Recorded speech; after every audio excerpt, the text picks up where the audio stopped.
My name is Sean Rowlett.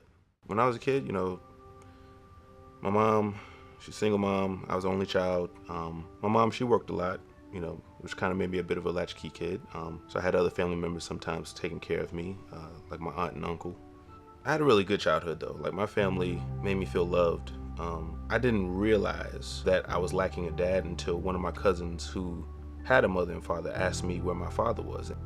In that moment, it was like my world stopped, and I realized, yeah, where is my dad? But growing up, I used to get picked on quite a bit. I had folks that picked on me, like almost in every level of school, elementary, middle school, high school, and I've had a fight in every level.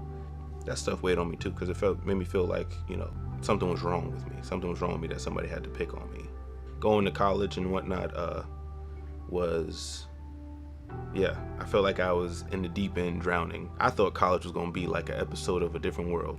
I seriously did, like with Whitney Gilbert and Dwayne Wayne and all of the characters there. But when I got there, knowing how to budget my money, just time management, all those things were just, they weighed on me. I moved back home to help my mom because she was having issues. I got a job working at a company called Record Town.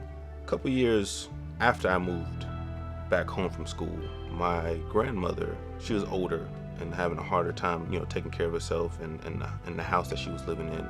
So my family, they asked my mom to move down to North Carolina and help her. I decided to move to North Carolina. Started working with a company called Dunbar. I moved up the ranks there. I had a friend there named Lance, and then he would talk up one of his friends. Her name was Erica. He knew that she was single, and he knew that I was single, and he thought that we would be a really good matchup. I hit a rough patch losing my job. Erica kind of hit a rough patch with her living situation. We moved in together, cohabitated together, which looking back now is something we probably shouldn't have done, but we just made the best of it. We knew that we were lacking something, and the one conclusion that Erica and I both came to was that it was God, and God was going to show us, because we had tried it our way and it wasn't working our way. I went to the mailbox to go pick up a bill that we were waiting on, that we knew it should have been in the mailbox already. But I get there, no bill. But there was a flyer to a church, and I tell Erica about the flyer I got, and she starts laughing, and I say, "What's so funny?" And she was like, "Facebook has been suggesting me this church all day long."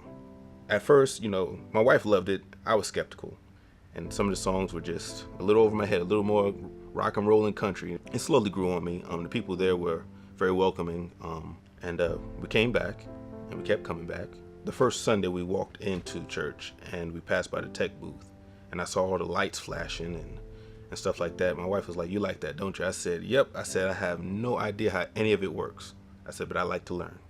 Eric and I were sitting down. We were watching this movie called Heaven is for Real.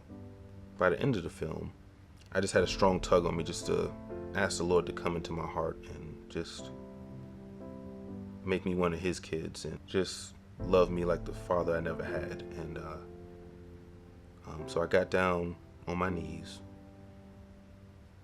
and I prayed to him and just told him that if he would love me, I'd give my life to him. I could feel my body surrender. I could feel my mind surrender. I could feel my heart surrender. The love that God has shown me, I have been able to share that same love with my family now. Show me how to be the man and the husband that my wife needed me to be, the father that my daughters need, to show them the unconditional love that he has shown me. My wife and I, we have been praying and fasting and just wondering where we were going to land. One of the worship pastors that was working at the church we were there was leaving to work alongside another pastor who left the same church to start a church called Peak City Church. John was talking to me about it, and when he kept mentioning it to me, it just the Lord was talking to me, but I was kind of resistant. I was just struggling with the change of, uprooting myself, my family.